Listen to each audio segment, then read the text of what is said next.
وبيبدأ الفيلم باتنين صحفيين، حسن ونعيمة، وواضح من الاسم من قبل ما نبدأ انهم هيتجوزوا في الاخر. ودول يا اسطى مش صحفيين عاديين من اللي بيعملوا لقاءات مع عامل نظافة في كشري التحرير، لا دول بيعملوا تحقيقات صحفية. المهم بيحصل بينهم صدام بالصدفة في قضية هما الاتنين بيعملوا عنها تحقيق صحفي. اهي دي اللي اتقال عنها حرباية تمثيل. شايفين القدرة على التخفي؟ نصها طالع في الشارع، ده لو امين شرطة عدى كان عمل لها قضية بروز. والله كويس انه ما افتكراش مطب في الاوضه. بيسمعوا صوت حد داخل الاوضه عليهم فبيستخبوا هما الاتنين. لا كده الاوسكار المره دي هنسحبه من نعيمه ونديه لحسن، وده لقدرته على التخفي في شكل كومودينو، وبيهربوا بعدها من الاوضه. بنكتشف ان حسن كان رايح يكشف شبكه دعاره دوليه بتمارس نشاطها في مصر. اما نعيمه بقى فكانت هناك عشان تقبض على اكبر قضيه فساد وغسيل اموال في البلد تقريبا كده. والله اعلم الفندق ده بيحتوي على تلتين قضايا العالم، او كل مجرمين البلد اتفقوا يقعدوا هناك. بيتبعت ورق قضيه لنعيمه على بيتها، وبتفتكر حسن هو اللي بعته لها. فحسن بيقول لها خلاص احنا نعمل غدوه على القضيه دي ونشتغل عليها احنا الاتنين، وده لان فيها دعاره، وطالما فيها دعاره يبقى فيها فساد وغسيل اموال. وبالفعل بيبداوا باول طرف خطف القضيه دي من حاره الورد. بيقرر حسن ان هو يستعين بصاحبه هشام اللي ساب البكالوريوس وقرر يبقى هواجي في حاره الورد عشان يساعدهم. انت فاكر الاغنيه اللي كتبتها لك ايام الجامعه؟ طبعا نقدر نزغزغ بكره لو كشر، ولو حصل نعمل سحابه ونمطر. نزغزغ بكره ايه ونمطر ايه؟ هو واضح ان المخرج كان محتاج يزود قضيه تعاطي مخدرات للفنانين مع الفساد والدعاره. احنا عايزين ندخل حاره الورد. تدخلوا الحاره؟ هو انا اللي عندي احساس انهم عايزين يخشوا تل ابيب مثلا. في يا جماعه ما تخشوا الحاره عادي، يعني هم ملغمين المدخل ولا جوه كابلز بس ولا ايه الحكايه؟ بنشوف شلاطه جوه الحاره لابس طقم تاني غير بره الحاره. فتقريبا حسن ونعيمه كانوا عايزين يعرفوا الدريس كود بتاع الحاره عشان يخشوها. بنلاقي ان حسن ونعيمه اتنكروا في دور بياعين سريحه بحاجه ساقعه. معرفش بقى يا اسطى الصراحه هل دي كانت مهنه شائعه وقتها ولا بدايه من الهبد اللي موجود في الفيلم. وبعدين يعني كل التنكر ده وما فكروش يغيروا اساميهم؟ ده لو واحد بس شك فيهم راح اقرب سجل ظرف الموظف 10 جنيه هيجيب كل المعلومات عنهم. انت بتمد ايدك على اخوي يالا. سيبوني بقى. بنشوف المعلم جمعه وهو بيعمل كروس اوفر مع مسلسل رايه وسكينه عشان يجبر عوكل انه يبيع له المحل بتاعه بالعافيه. انت اللي جبته لنفسك.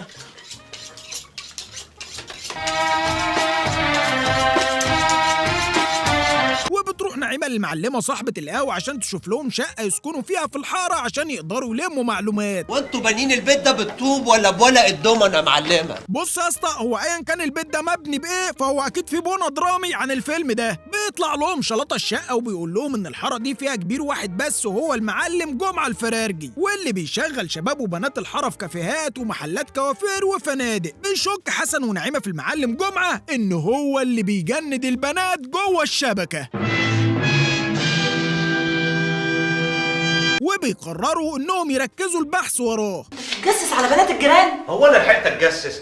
دي يا دوب شافتني قامت جاري على طول. بتروح نعيمه المعلمه عشان تعتذر لها عن اللي عمله حسن لما بص لبنتها عيشه. بالصدفه جدا كأي مواطن عادي بتلاقي نعيمه دولارات على ترابيزه في بيت المعلمه. طبعا احنا كلنا عارفين واحده شغاله في شبكه دعاره دوليه هتبقى حاطه دولارات على الترابيزه يعني عادي. ده مش بعيد يكون في مكتب صرافه في الحمام بتغير منه عمله. بترجع نعيمه عشان تقول لحسن اللي شافته، فبيقرر ان هو هيراقب عيشه بنت المعلمه لانها بنسبه كبيره مسؤوله عن رفع الفايده في الفيدرالي الدولي. وبنشوف بعدها المعلمه نواعم. خلاص بقى يا ستي ده انت عالمه جدا. بيطلب منها المعلم جمعه 3 حتت. انا الصراحه افتكرت في قضيه اثار في الحاره برضه ويبقى الحاره عملت هاتريك فساد، ولكن بيطلع قصده على بنات يشغلهم في الشبكه. وبنفهم من هنا ان المعلمه نواعم هي اللي بتجند البنات عشان يشتغلوا في الدعاره. فبتخش نعيمه عشان تبين نفسها قدامهم، فبيعجب بيها المعلم وبيقول لنواعم تضم البت دي لقائمه منتخب العاهرات اللي بيعمله. بيراقب حسن عيشه بنت المعلمه وبيكون واخد راحته شويه في المراقبه، كان ناقص يروح يقول لها انه بيراقبها عشان لو احتاجت منه حاجه. وبيراقب صاحبتها لمياء اللي بتكلم صاحبتها وتقول لها ان جون صاحب عيشه زهق منها وكده مش هياخدها معاه امريكا. انا حاسس ان لمياء كانت ناقص تقول كنا بخير حتى استعربونا وتنزل تويته تشتم فيها ابوها. واضح جدا انها بتتعرض للعنف الاسري وعندها دادي ايشوز. بتقول نعيمه لحسن انها رمت طعم الجمعه وبدا يفكر يدخلها الشبكه.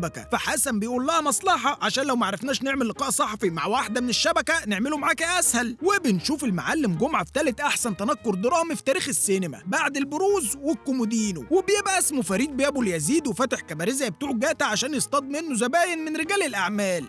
شيت Here we go again. وعشان زيادة الأمان بيكلم المعلم جمعة واحد من رجالته عشان يسأل على البت نعيمة اللي معاهم في الحارة ويجيب قرارها. وبتروح المعلمة نواعم عشان تقول لنعيمة ميعاد الانترفيو بتاعها عشان تشتغل في الشبكة. وبنشوف أم شلطة بتقول لابنها إن أبوه باع المحل المعلم، وبتلقح كلام إن عيشة اللي بيحبها في واحد بيوصلها المنطقة بعربيته.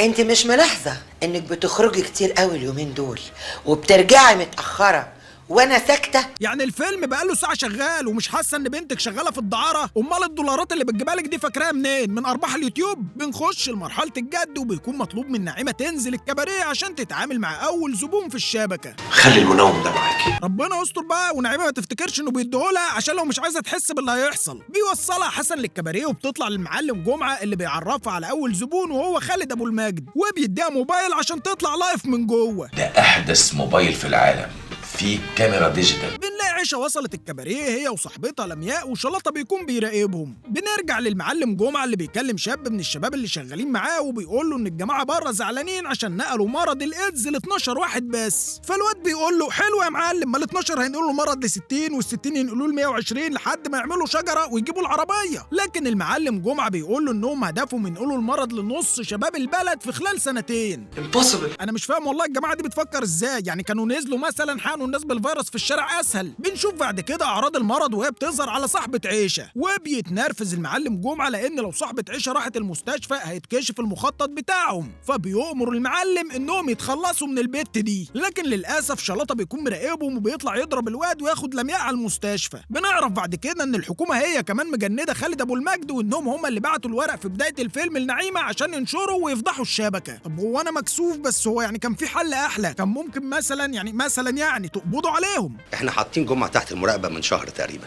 لكن للأسف مش عارفين نخترق الشبكة بتاعته. مش عارفين تخترقوا الشبكة بتاعته؟ هم شغالهم في شبكة واي فاي يا اخوانا. المهم بنلاقي العصابة اللي بره بتوصل للمعلم جمعة وتهدده وهو في سريره، ومستر أنطونيو بيفكروا بالتارجت نص شباب البلد اللي لازم يجيبوا لهم ايدز. طبعا انت هنا ممكن تسأل ليه نص شباب البلد مش الشباب كلهم؟ الحقيقة هي خطة ذكية شوية، هم كان غرضهم يخلوا نص شباب البلد يجي لها ايدز، اما النص التاني فهيجي له حكم بعد الفرجة على الفيلم. للأسف الشديد عندها ايدز. ايدز؟ ليه ما تعرفش ولا ايه؟ لا معرفش، عشان كده حللتولي وحللتوا العيشه. عشان نتأكد بس ونطمن عليك.